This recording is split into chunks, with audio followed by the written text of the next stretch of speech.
कि आजादी पाने की खुशी का मनोभाव कुछ घंटों में मिट गया। 15 अगस्त को लाहौर और अमृतसर में बड़े पैमाने पर एक साथ दंगे शुरू हुए, लेकिन आज की जो राजनीति है वो केवल सांप्रदायिकता पर ही स्थिर है। बहरहाल बंटवारे के समय भारत के हालात कल्पना के परे थे।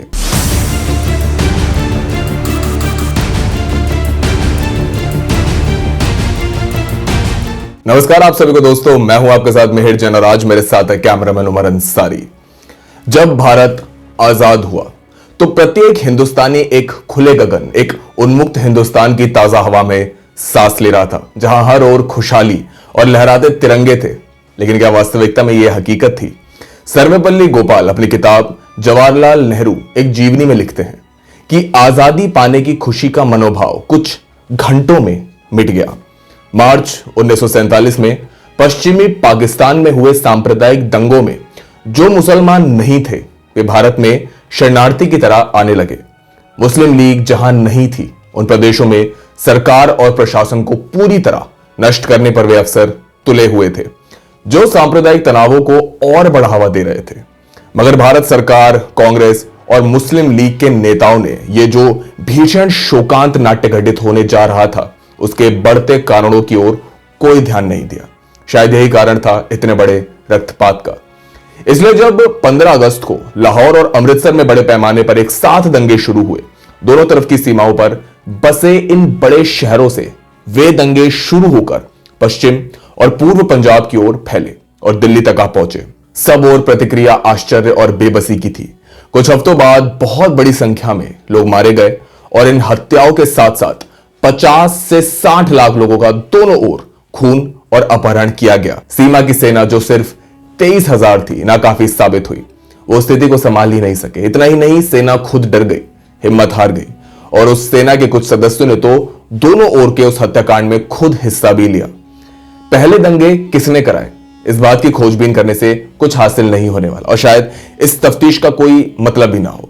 भयानक आतंक का आरंभ जैसे ही हुआ हो, इतनी तेजी से फैला कि अब स्थिति में यह व्यर्थ सुझाया गया कि एक पक्ष दूसरे से अधिक बुरा था।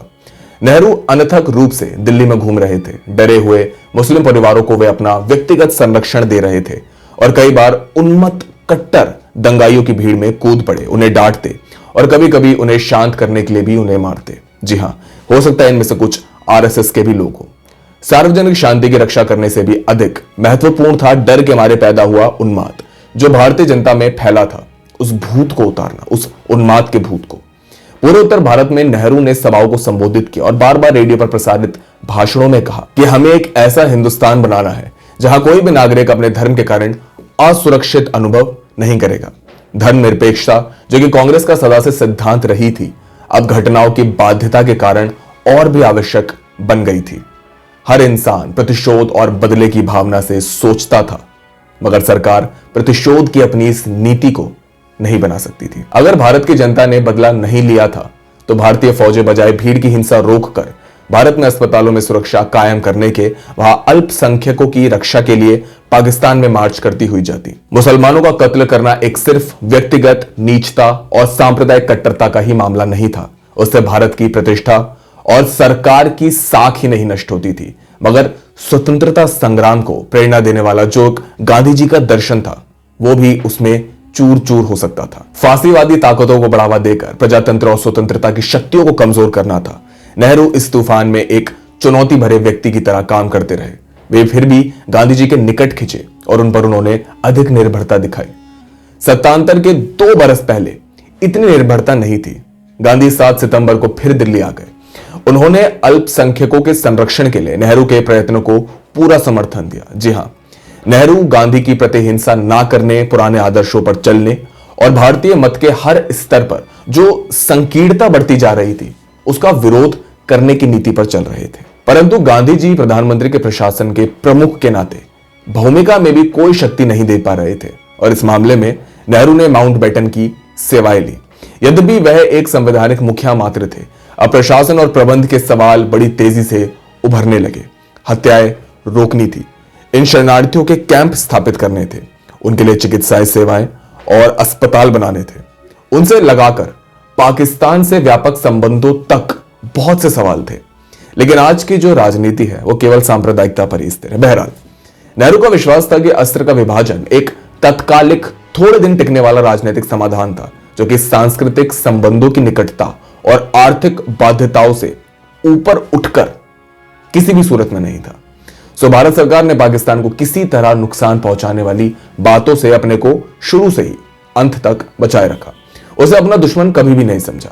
उसने अपनी आशा बराबर बनाए रखी कि यह तूफान शांत हो जाने पर दोनों राज्य अपनी जनता की स्वतंत्रता इच्छा से शायद एक हो जाएंगे। परंतु घटनाएं ऐसी बढ़ती गई कि फिर से दोनों देशों में पुराना सौहार्द और संतुलन नहीं बन पाया। पंजाब के दोनों हिस्सों में थोड़ी हिंसा कम हुई तो कश्मीर में हिंसा उफन पड़ी। गांधी वध क्यों में नाथूराम गोडसे ने अपने शब्दों में लिखा है कि बंटवारे के समय भारत के हालात कल्पना के परे थे। पाकिस्तान से गाड़ियां भर भर कर निर्वासितों के दल हिंदुस्तान आने लगे। उनका ब्यौरा भी हृदय विदीर्ण करने वाला था। भयाक्रांत मानवता का बड़ा प्रवाह बह रहा था। डिब्बों में सांस लेने जितना भी स्थान न था। डिब्बों की छत पर बैठकर भी लोग आते थे। पश्चिमी पंजाब के मुसलमानों का आग्रह था कि लोगों का स्थानांतरण होना चाहिए, परंतु वे इतने सीधे ढंग से नहीं, बिना किसी छल के हो यह भी उन्हें मंजूर नहीं था। इन हिंदुओं को जाते समय भयानकता, क्रूरता, पशुता, अमानुषिकता, अवहेलना आदि इन तमाम भावों से जूझना पड़ता था। उन्हें इन सब चीजों का अनुभव मिला। ऐसी उनकी कामना थी, उसी के अनुसार उनका व्यवहार था। किसी स्टेशन पर गाड़ी घंटों ठहरती थी। ये उस वक्त की ट्रेनों की बात हो रही है। उस विलंब का कोई कारण नहीं होता था कि वो ट्रेनें लेट क्यों होती थी। रास्ते में पानी के नल तोड़ दिए गए थे, अन्न अप्राप्य कर दिया जाता था, छोटे बच्चे भूख और प्यास से छटपटाकर मर जाते थे। यह तो शाश्वत समस्या थी। एक अधिकृत सूचना के अनुसार माता पिताओं ने अपने बच्चों को पानी के स्थान पर अपना मूत्र दिया, किंतु वह भी तब जब उनके पास वो होता था। निर्वासितों पर हमले होते थे। उनको ले जाने वाले ट्रक और लॉरियां रास्ते में रोक दिए जाते थे। लड़कियां भगाई जाती। जो युवावस्था में थी ऐसी लड़कियों पर बलात्कार हुआ करते थे और वे भगाई भी जाती थी। ऐसे बहुत से मामले उस वक्त पाकिस्तान और हिंदुस्तान से भी सामने आए। दूसरे लोगों की हत्या कर दी जाती थी। यदि कोई पुरुष बच जाए तो उसे अपने प्राण बच गए यही मानकर संतुष्ट रहना पड़ता था। निर्वासितों का काफिला झुंड की तरह चल रहा था। वृद्ध पुरुषों तथा स्त्रियों का चलते चलते दम घुट जाता था। वे लोग मार्ग के किनारे मरने के लिए ही छोड़ दिए जाते थे। काफिला आगे बढ़ जाता और उनकी देखभाल करने का किसी के पास समय ही नहीं होता। रास्ते मृत शरीरों से भरे हुए थे, लाशों से भरे हुए थे। उन लाशों में से सड़ी गली महक आ रही थी। उनसे दुर्गंध फैलती थी। कुत्ते और गिद्ध उन्हें अपना भोजन बनाते थे। दोस्तों, कुछ इस प्रकार के हालात थे बंटवारे के। कहां भारत का प्रत्येक नागरिक आपसी भाईचारे और इत्तेहाद का ख्वाब देख रहा था, और कहां हमने हिंदुस्तान के सीने पर बंटवारे के कभी ना मिटने वाले कुछ ऐसे निशान छोड़ दिए जो आज भी हमारे दिलों पर ताजा हैं। लेकिन इस सब पर आपकी क्या राय है दोस्तों, हमें कमेंट बॉक्स में जरूर बताएं। व्यक्तिगत तौर पर अब आज की हिंदू सांप्रदायिकता या फिर मुस्लिम सांप्रदायिकता वाली नीति से सहमत है? अब आज की फिरका परस्ती वाली नीति से सहमत है, भले वो हिंदुओं की हो या मुसलमानों की, या फिर उस जमाने के नेहरू और गांधी दर्शन से? हमें कमेंट बॉक्स में जरूर बताएं। दोस्तों, वीडियो पसंद आई तो वीडियो को लाइक करें, शेयर करें, सब्सक्राइब करें और साथ ही बेल आइकन को भी जरूर दबाएं ताकि आपको हमारी तमाम वीडियोस के नोटिफिकेशन सबसे पहले मिल सके। कैमरामैन उमर अंसारी के साथ मिहिर जैन, कथा।